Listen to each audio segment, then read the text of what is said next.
Hi everybody, this is Jack from Rambling Raconteur, and yesterday I finished Joseph in Egypt by Thomas Mann, the third volume in the Joseph and His Brothers tetralogy. It's about 1,500 pages. I'm at page 1041. Joseph in Egypt was about 500 pages, as the fourth volume, Joseph the Provider, will be. And I enjoyed it.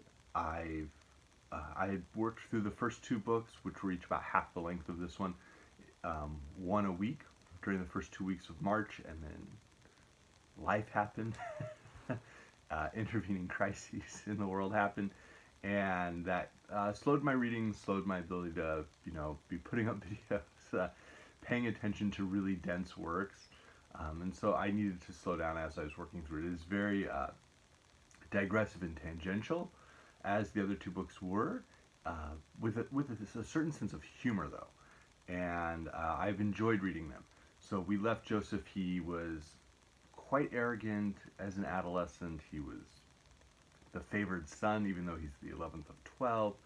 And his the deeply vivid personalities that were his brothers had sold him to a group of Ishmaelite merchants as a slave. They were heading to Egypt. So we pick up, and we see the next 10 years of Joseph's life as this slave, and then sort of like favored slave steward in Potiphar's household. It's really just based from one chapter in the book of Genesis and like 3 paragraphs in a surah from the Quran. It really could be divided into 3 parts, in my opinion. There's a section where Joseph is being taken by the merchants from Palestine or Canaan over across the Sinai Peninsula, and then down the Nile River to Potiphar's household, like through Egypt, and sort of getting like this cultural travelogue through Egypt, and Joseph's impressions on that, and how he is changing from the arrogant character to one that's accepted life is different, I have to be different. The second part then is his experience in Potiphar's household, or Putipres' household, where he finds some level of success. He's never sort of treated as as like a field slave, or beaten excessively or anything like that. He's sort of just casually hanging about. He has a way with words, and so he is able to ingratiate himself in tiny little ways, and gradually becomes the favorite reading, like evening reading, afternoon reading slave for Potiphar, and later on rises to become sort of the understeward, the apprentice steward, to a character who's not a slave, and the steward of the household. And so when that character finally dies from old age, Joseph rises, and so the final 150-ish pages deal with Joseph and his relationship with Potiphar's wife, who would like to seduce Joseph, and the fallout from that, so that at the end he is once again being thrown into a pit. He's going into he's going to be sent to Pharaoh's jail. Again, it's all from one chapter in Genesis. It's about 500 words in Genesis, 500 pages in Mann, which might give you an idea of what you're in for. In terms of one of the things I've noticed is Mann throws these biblical Easter eggs just throughout the book. So there's a certain level of intertextuality, again, with the crucifixion and resurrection of Jesus Christ in the New Testament, where Joseph gives himself a slave name, Osarsiph, where he's looking at kinship with the Egyptian deity, in my opinion, Osiris, who famously had been dismembered and then replaced together and sort of like ruled over the dead. And so Joseph is finding this sense of like Egyptian resurrection going on, that Joseph is, by being thrown into that pit, when he's in being there for 3 days, he's dead. He's been pulled out of the pit and resurrected. He's now going into Egypt, where Joseph is dead, but as Osarsiph, he is, resurrected in a sense. Also some intertextuality with the second book, Young Joseph and Adonai. Another sort of Easter egg call out is there's this constant question of Joseph being like pulled from the reeds like this mysterious, baby like just left out. He's been pulled from the reeds, a little bit like Moses from Exodus. And then the third one, and I'm not sure about this one, but it seems like the type of like weird subversive thing Mann would do. Um, at the very end, in the final like 20 pages, when Joseph and Putepres' wife, Mutamenet, have like their final sort of confrontation where she's saying, I want to go to bed with you, and he's saying, no, no. Uh, they're basically like two of the only people alone in the house on the day of this festival, and he has returned early because as the head slave, head steward, he's got to make sure everything's ready for this big party Potiphar's going to have now that he's a sole friend of Pharaoh, and she has pled that she's sick, and so they she knows he's going to have to come back early. He knows she's there alone. He still goes back early with these saying these ridiculous like pithy sayings he's making up about work to get back, and he kind of knows they're alone. And she calls him, and he's like, oh, who's calling me? And it happens a couple of times, and finally he's told like, come in here, into her bedroom. And I think it's a subversive take on First Samuel, where Samuel is sleeping, uh, you know, along with the high priest Eli, like in his abode, along with the tabernacle, and he keeps thinking Eli's calling him, and it's actually, I'm here, you were calling me, and it's actually God who's been calling him. And so I think Mann's doing like a send up of that. I'm not positive on that Easter egg, but overall, it's good. The section with Egypt, we get a lot of Egyptian culture. We also get some interesting Egypt throughout the first 500 pages, and now into these second 500 pages. It's sort of been this terrifying place. It's a place where men steal other men's wives, where there's just this like sensuality, this pagan sense that just has terrified Jacob.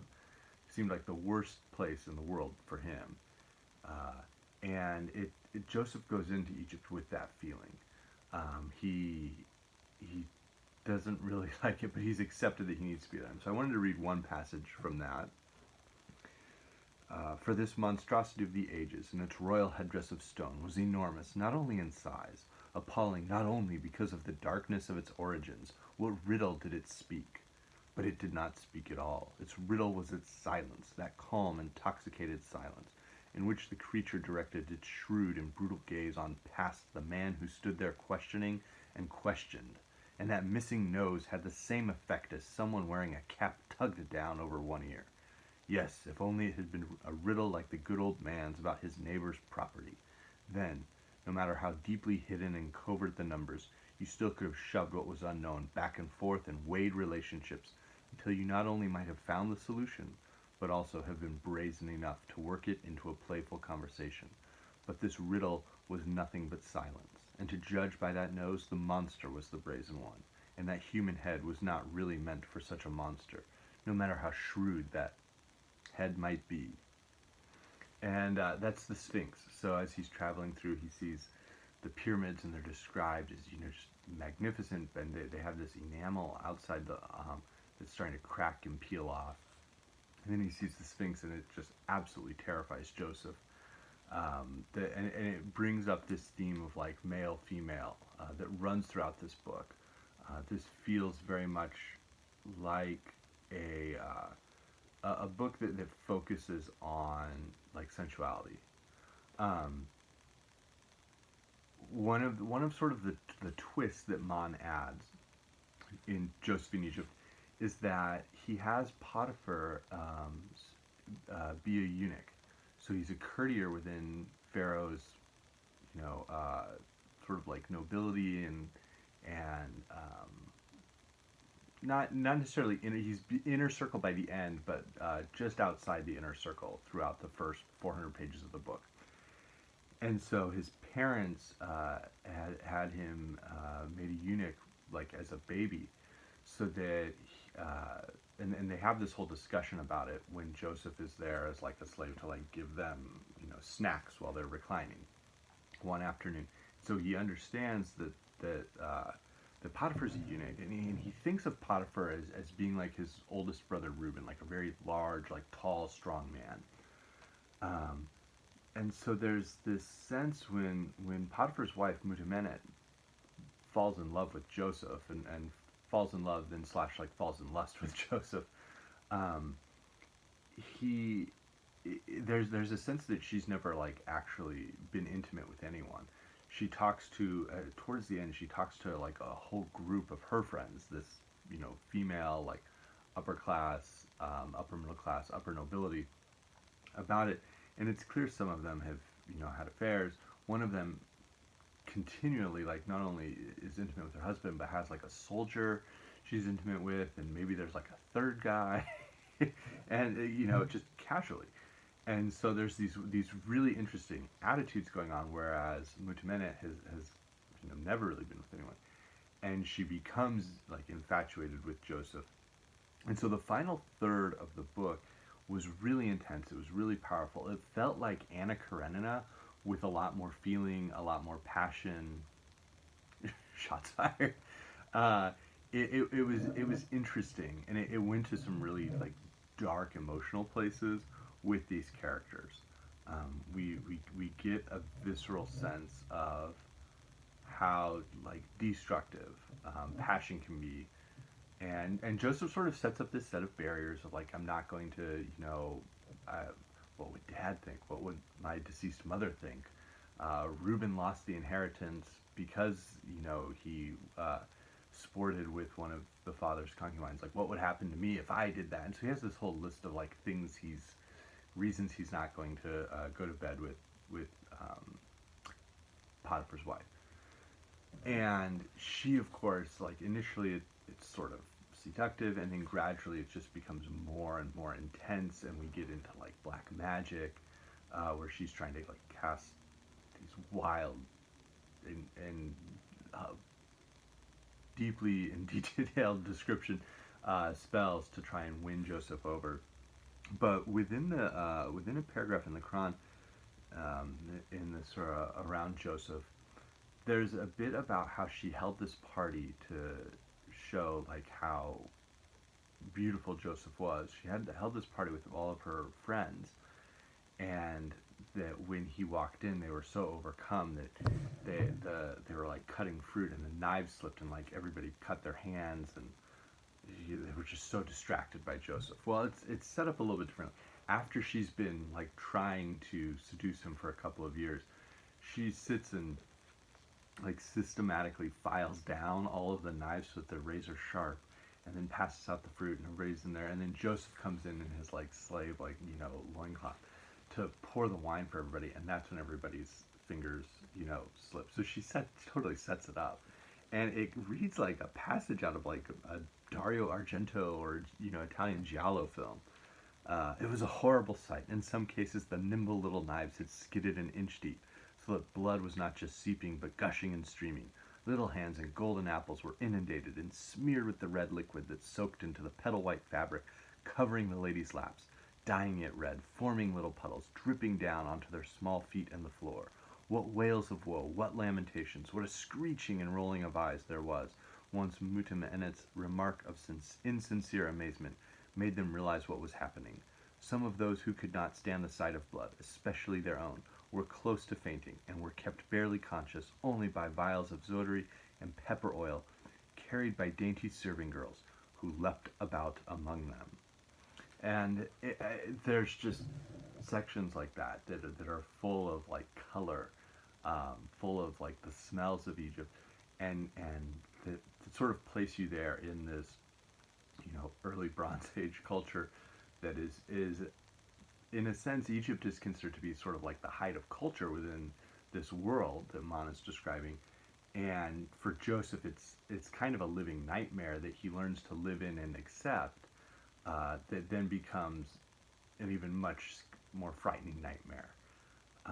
And Mutamene, we have a character who is quite dynamic. She starts out very aloof, and then we start to learn more about her, and then we see her sort of falling in love with Joseph, and then how that love sort of curdles, and what it becomes, where she ultimately like is giving herself over to do the sort of the dark magic sorcery with some of her slaves at night, and how ashamed she feels of herself, but is willing to continue doing that. So it was a long read, but it was a very rich read. This was this was my Marching Mammoths book, and I hit 800 pages in March. I actually hit like 930 or 940 in March. There's one more volume. I'll be reading it sometime, maybe in April, slowly and enjoying it. So I hope everybody's safe. I hope you're well. Thank you.